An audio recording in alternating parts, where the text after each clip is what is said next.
अयोध्या, गीता जयंती 6 दिसंबर 1992।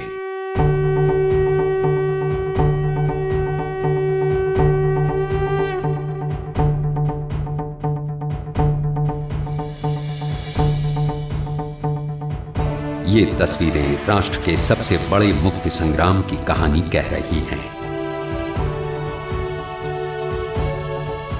ये तस्वीरें बता रही हैं कि जिनके आदर्शों पर चलकर भारत हजारों वर्षों से दुनिया को मार्ग दिखाता रहा, उनकी जन्मभूमि अभी भी मुक्त नहीं है।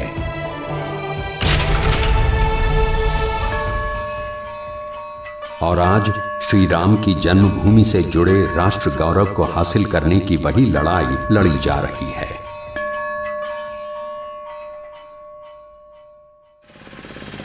यहां आने वाले हर व्यक्ति के हृदय में अपने आराध्य की जन्मभूमि को मुक्त कराने की अदम्य इच्छा है।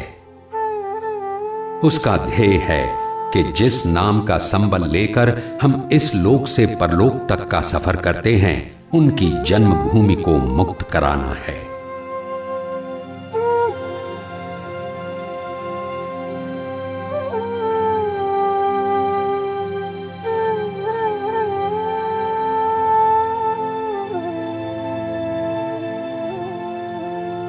इसीलिए यहां मौजूद हर व्यक्ति एक धर्म योद्धा है। इनके धर्मोचित वीरतापूर्ण कार्य का निर्देशन कोई और नहीं बल्कि साधु संत कर रहे हैं। इनके हृदय में बसा श्री राम जन्मभूमि को मुक्त कराने का संकल्प आज का नहीं है, बल्कि सदियों से चली आ रही भावना का विस्फोट है।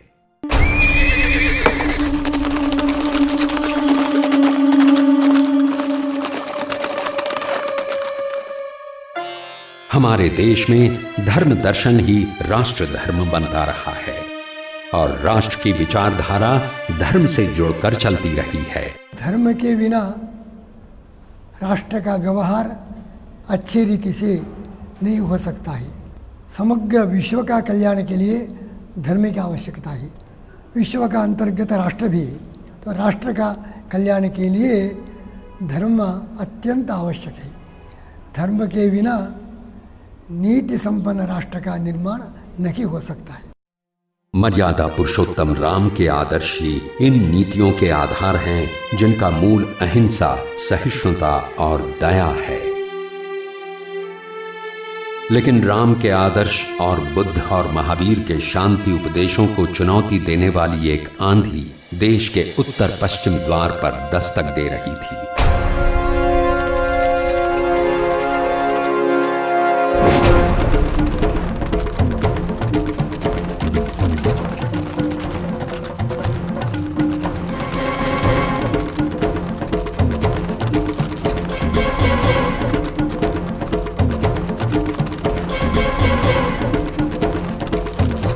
आठवीं शताब्दी में उठा हिंसा का ये तूफान भयंकर था। इससे पहले हुण, शक और कुषाण आए, लेकिन इस बार आक्रांता अत्यंत क्रूर थे।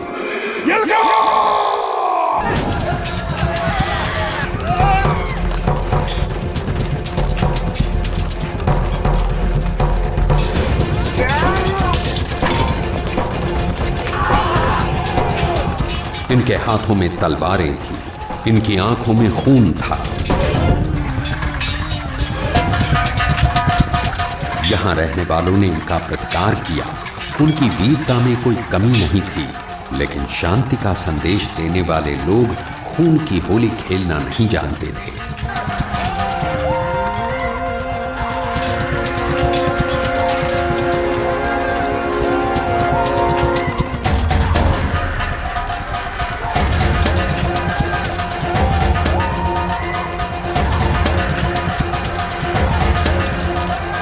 युद्ध भूमि उनके शवों का खलिहान बन गई। जिन नदियों में जीवन का संचार होता था, वहां खून बहने लगा। बहु बेटियों की इज्जत के साथ खिलवाड़ किया गया।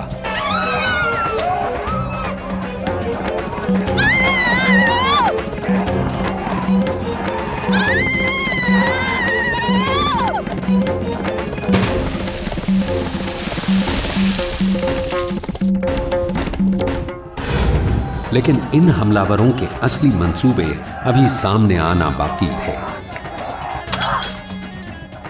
इनके मन में सिर्फ सत्ता के विस्तार की बात नहीं थी, वो हमारी संस्कृति को तहस नहस करना चाहते थे। इसीलिए इनका पहला निशाना बने राष्ट्रीय अस्मिता और सांस्कृतिक धरोहर के प्रतीक हमारे मंदिर। इन आक्रमणकारियों ने यही संदेश देना चाहा कि धर्म मार्ग पर चलने वाला देश अगर अपने मंदिरों की रक्षा नहीं कर सका तो वो अपने राष्ट्र की रक्षा कैसे कर पाएगा।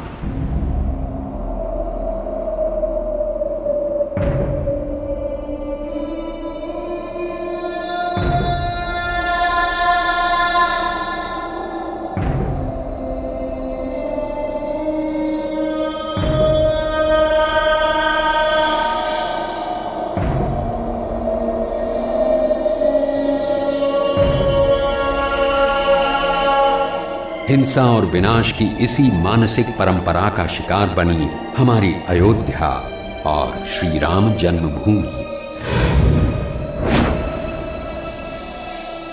श्री राम जन्मभूमि पर स्थित मंदिर को ध्वस्त कर 3 गुंबदों वाले ढांचे का निर्माण किया गया, लेकिन ये कभी भी इबादत का स्थान नहीं बन सका। इस्लाम भी इसकी इजाजत नहीं देता। इसे तो एक विजय स्मारक के रूप में खड़ा किया गया।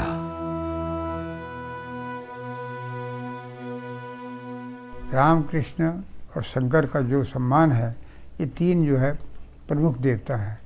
उन्होंने इन तीनों के जो विख्यात स्थान रहे हैं, प्रसिद्ध स्थान रहे हैं, जहाँ पर वो कहीं पैदा हुए हैं, वो उनको जो ध्वस्त किया केवल अपमानित करने के लिए। जाहिर है इसका मकसद ये एहसास दिलाना था कि हमने तुम्हें अपने अधीन कर लिया है। राम जन्मभूमि पर हमला इसलिए किया गया क्योंकि हिंदुस्तान का राष्ट्रीय चरित्र और गौरव इसी नाम के साथ जुड़ा रहा है। मैंने जो राम ने आदर्श दिए वो भाई के साथ कैसे संबंध हो, पिता के पुत्र के साथ कैसे संबंध हो, माताओं के पुत्र के साथ कैसे संबंध हो, जो आतंकवादी शक्तियां हैं उन सबके साथ किस प्रकार का व्यवहार हमारा हो, ये सब बातें भगवान राम के जीवन से ये जो हम लोग ग्रहण करते हैं, एक बड़ी महान संस्कृति को जन्म मिला है। इसीलिए इस देश के साथ श्री राम का नाम उसी प्रकार जुड़ा है जैसे शरीर के साथ आत्मा। मर्यादा पुरुषोत्तम श्री राम ने जिन उच्च आदर्शों का प्रतिपादन किया वो आज के राजनेताओं को भी शिक्षा प्रदान करते हैं। यदि उन मूल्यों को आज की राजनीति में अपना लिया जाए तो स्वतः ही जाति वर्ग विहीन एक मजबूत राष्ट्र के निर्माण का मार्ग प्रशस्त हो जाएगा। भगवान राम वनवास में गए तो उसका वास्तव में जहाँ माता पिता की आज्ञा का पालन करना जो है उन्होंने धर्म समझा, उसके साथ साथ वनवासी जो समाज से कटे हुए थे, अलग हुए थे कुछ अछूत के रूप में, उन सबको जोड़ना भी उनके वनवास का लक्ष्य रहा है। इन आदर्शों की जन्मस्थली अयोध्या ही है, जहां आज भी श्री राम हर कण में विद्यमान है। यहां सरयू नदी की धाराओं के स्पर्श मात्र से हर एक हिंदू मन मोक्ष का अनुभव प्राप्त करता है। यहाँ की गली गली में स्थापित देवताओं की मूर्तियां भगवान राम के किसी न किसी उपदेश, किसी न किसी जीवन मूल्य की अनुभूति करवाती हैं। इसी अयोध्या में श्री राम अपनी जन्मभूमि से दूर कर दिए गए। उनकी जन्मभूमि पर जबरदस्ती अधिकार जमा लिया गया। ये हिमाकत की थी बाबर के सेनापति मीर बाकी ने, जिसने अपनी सैन्य शक्ति का उपयोग कर वहां बाबर के नाम पर खड़ी कर दी एक इमारत। लेकिन एक ढांचा खड़ा कर देने से क्या वो भगवान की जन्मभूमि नहीं रही? क्या इस झूठ को स्थापित किया जा सकता था कि राम का उस भूमि से कोई संबंध नहीं है? और यही भाव लिए राम के राष्ट्रभक्तों ने उनकी जन्मभूमि की मुक्ति का मार्ग प्रशस्त करना शुरू किया, क्योंकि राम जन्मभूमि को स्वतंत्र कराना राष्ट्रीय अस्मिता का सवाल है। हिंदू समाज चाहता है कि राम ने सारे हिंदू समाज को जो है वो एक आदर्श उनके सामने प्रस्तुत किया है, आज उनको हम सम्मान नहीं दे सकेंगे तो वास्तव में हमको स्वतंत्र कहने का कोई अधिकार नहीं है। स्वामी विवेकानंद ने भी कहा है कि विदेशी आक्रमणकारियों ने हमारे मंदिरों को निशाना बनाया, लेकिन हमारे पूर्वजों ने लाख कष्ट सहकर भी उनका पुनरुद्धार किया। और इन्हीं भावनाओं के साथ सोमनाथ मंदिर का पुनर्निर्माण हुआ, जिसके लिए देश के मंत्रिमंडल को फैसला लेना पड़ा था, क्योंकि ये हमारे राष्ट्रीय स्वाभिमान का प्रतीक था। श्री राम जन्मभूमि की मुक्ति का प्रश्न इसीलिए और भी महत्वपूर्ण हो जाता है। भगवान राम धर्म और ईश्वर के युग्म स्वरूप माने जाते हैं और हम एक संकेत करना चाहते हैं। वो मर्यादा पुरुषोत्तम के रूप में हमारे सम्मुख आते हैं। उन्होंने जो मार्ग प्रशस्त किया, उस मार्ग पर चल कर के हम कल्याण प्राप्त कर सकते हैं। और जो उनकी दो कृति भारतवर्ष में शेष है, जहाँ अवतारी महापुरुष के रूप में वो प्रकट होते हैं, वहाँ सेतु बंध जो इसको कहते हैं वो उनकी देन है, और रामेश्वरम में जो शिवलिंग है वो उनकी देन है। वो दोनों कृतियाँ आज पूरे विश्व को रामभद्र की प्राप्त हैं। भगवान राम अनुकरणीय हैं, सत्पुरुष हैं, और प्रत्येक हृदय में उनकी यशोगाथा विद्यमान है। हमारे वंद्य हैं, आराध्य हैं। मां और मातृभूमि बदली नहीं जा सकती। इसी संकल्प के साथ अगस्त 1990 में भगवान राम की जन्मभूमि की मुक्ति के लिए वृंदावन में साधु संतों के सम्मेलन में राम जन्मभूमि मुक्ति आंदोलन की नींव रखी गई। श्री राम ज्योति प्रज्वलित कर पूरे देश में घुमाने और अयोध्या में कार सेवा करने का संकल्प लिया गया। अभियान बना आंदोलन। साधु संतों का अभियान बहुत जल्द स्वतः ही जन आंदोलन में परिवर्तित हो गया। लेकिन छद्म धर्मनिरपेक्षतावादी ताकतें जैसे उनके सत्कर्म के मार्ग में व्यवधान डालने का संकल्प लिए बैठी थीं। उस वक्त की उत्तर प्रदेश सरकार ने कार सेवकों को रोकने के लिए पूरी ताकत झोंक दी।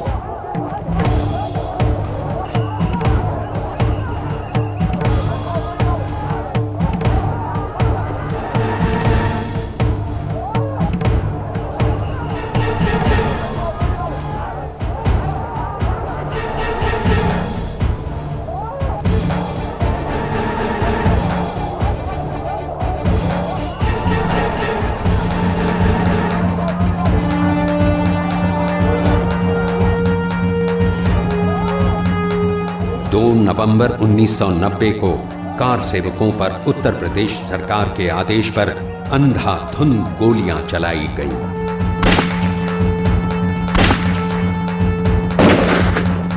ठीक उसी प्रकार जैसे जालियांवाला बाग में जनरल डायर ने देशभक्तों पर गोलियों की बौछार कर दी थी।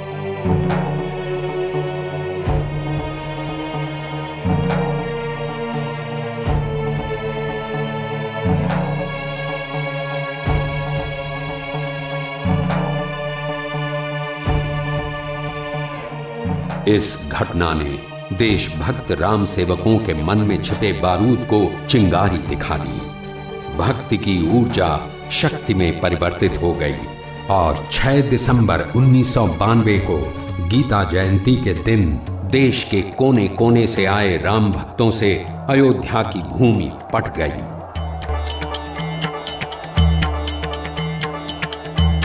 यद्यपि उनका उद्देश्य था शांतिपूर्ण तरीके से दुनिया को बताना कि अब राष्ट्र गौरव को पहचान देने का वक्त आ गया है। इसकी वजह भी बिल्कुल साफ थी। वो इस इमारत को एक मस्जिद के तौर पर नहीं देख रहे थे। इसमें उन्हें अपनी पराधीनता की परछाई दिख रही थी। उन्हें लग रहा था कि जैसे मीर बाकी उन्हें मुंह चिढ़ा रहा है। यदि हमने अयोध्या में, वाराणसी में या मथुरा में अपने मंदिरों को वापस लेने के लिए किया है तो निश्चित रूप से वो खोए हुए स्वाभिमान सम्मान को फिर से प्रतिष्ठित करने की भावना उसके। इसकी पुष्टि इस बात से भी होती है कि इन राम भक्तों के मार्ग में हजारों मस्जिदें आईं लेकिन उनका एक तिनका भी इन्होंने नहीं छुआ। अयोध्या में भी दर्जनों मस्जिदें हैं, लेकिन उनकी तरफ राम भक्तों ने तिरस्कार भरी एक नजर भी नहीं डाली। उनका मकसद किसी मजहब और उसकी इबादत गाह पर आक्रमण करना नहीं था। उनके मन में मुसलमानों या इस्लाम के लिए नफरत नहीं थी। यही वजह थी कि 6 दिसंबर ही के दिन, जिस वक्त राम जन्मभूमि मुक्ति आंदोलन चल रहा था, उसके कुछ ही घंटों बाद मुस्लिम महिलाएं बाजार में रोजमर्रा की खरीदारी कर रही थीं। राम भक्तों की इन्हीं भावनाओं के ज्वार में राष्ट्र गौरव पर हमले का प्रतीक मिट्टी में मिल गया।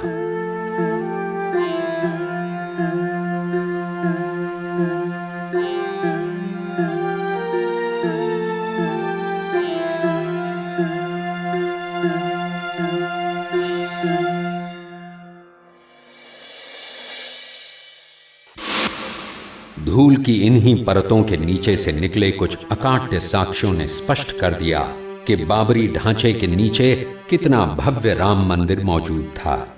इस मंदिर और श्री राम जन्मभूमि का उल्लेख मुस्लिम इतिहासकारों ने भी किया है। अबुल फजल औरंगजेब की पौत्री, वाजिद अली शाह के समकालीन मिर्जा जान, उपन्यासकार मिर्जा रजब अली बेग आदि ने साफ शब्दों में लिखा है कि अयोध्या में श्री राम जन्मभूमि पर मंदिर को ध्वस्त कर मस्जिद का निर्माण किया गया था। लेकिन ये बात सबके गले इतनी आसानी से उतरने वाली नहीं थी। इस प्रश्न के समाधान के लिए तो अदालत में लंबी लड़ाई चल रही थी। श्री राम जन्मभूमि पर पूजा और दर्शन के अधिकार का दावा करते हुए पहला मुकदमा 1950 में गोपाल सिंह विशारद ने किया।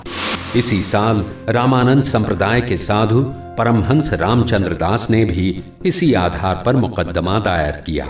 तीसरा मुकदमा निर्मोही अखाड़े ने किया और मांग की कि ढांचे के अंदर पूजा अर्चना और चढ़ावे का प्रबंध उसे सौंप दिया जाए। जबकि चौथा मुकदमा सुन्नी वक्फ बोर्ड ने 1961 में किया।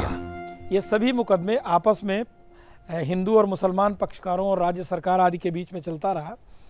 उसके बाद एक आवश्यकता महसूस की गई कि चूंकि भगवान राम वहाँ स्थापित हैं, रामलला विराजमान हैं और वो स्थान को राम जन्मभूमि के रूप में देवत्व शक्ति प्राप्त है, जब तक उनकी ओर से कोई वाद न प्रस्तुत किया जाए तब तक इसमें वास्तविक निर्णय संभव नहीं हो पाएगा।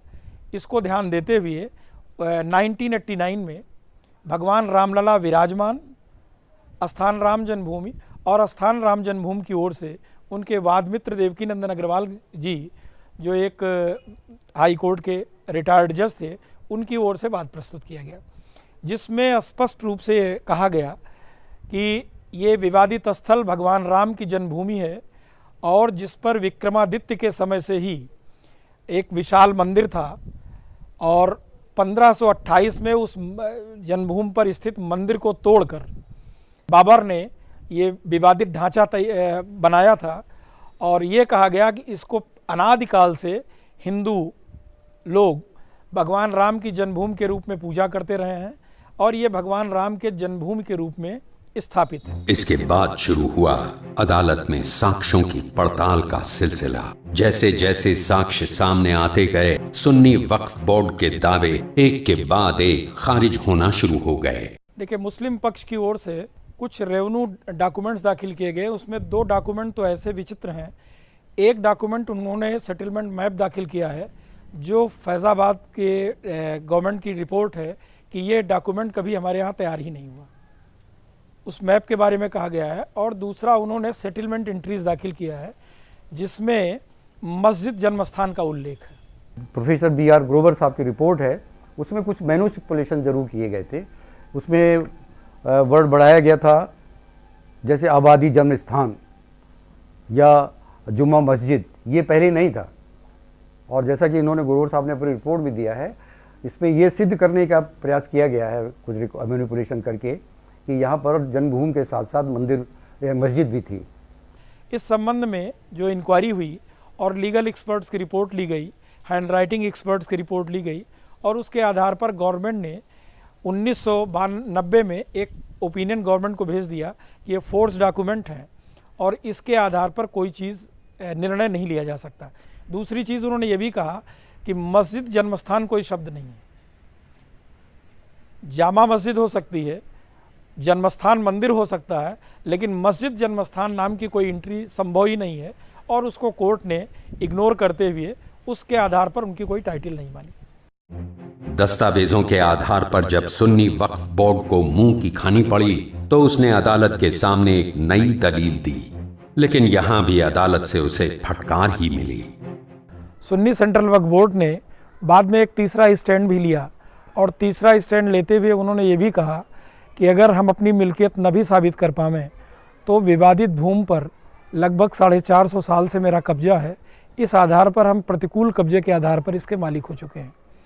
लेकिन जहाँ तक प्रतिकूल कब्जे का प्रश्न है, प्रतिकूल कब्जे के लिए आवश्यक है कि आपका कब्जा किसके प्रतिकूल है, ये आपको बताना पड़ेगा।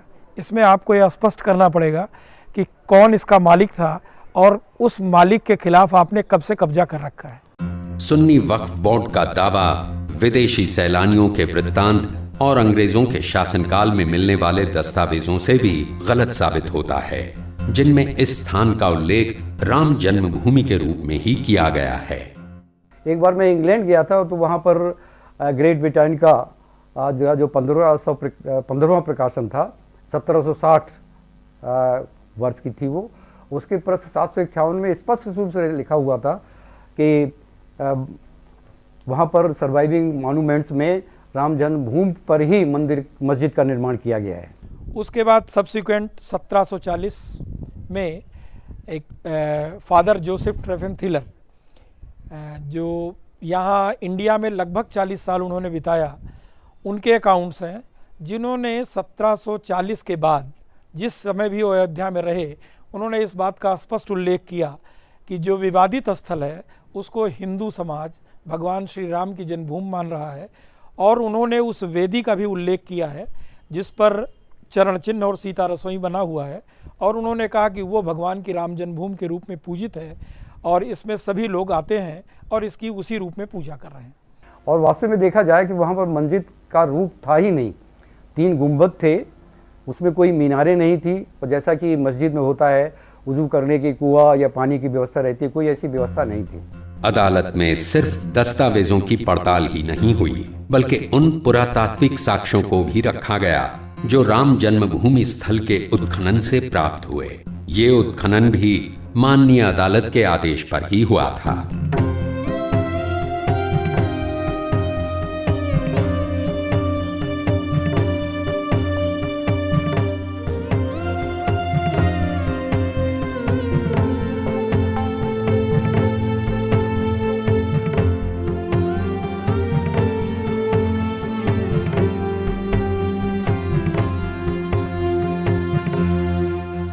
अदालत 3 सवालों के जवाब तलाश कर रही थी। पहला, क्या उस स्थल पर पहले कोई मंदिर था? दूसरा सवाल, क्या उसे मीर बाकी ने ध्वस्त कर दिया था? और तीसरा और सबसे महत्वपूर्ण सवाल, क्या वहीं श्री राम की जन्मभूमि थी? इन सभी प्रश्नों का समाधान उत्खनन से हो गया। इस प्रकरण में यह सुनिश्चित किया गया था कि उत्खनन की प्रक्रिया पूरी तरह पारदर्शी बनी रहे। प्रारंभ से ही एक मुसलमान और 2 हिंदू जजों, 3 जजेस की पूर्णपीठ, विशेष पूर्णपीठ बनी हुई है। तो उसमें यह भी रखा गया कि जो पुरातत्ववेत्ता है उसमें भी यह अनुपात रहेगा कि हिंदू और मुसलमान दोनों का अनुपात बना रहे।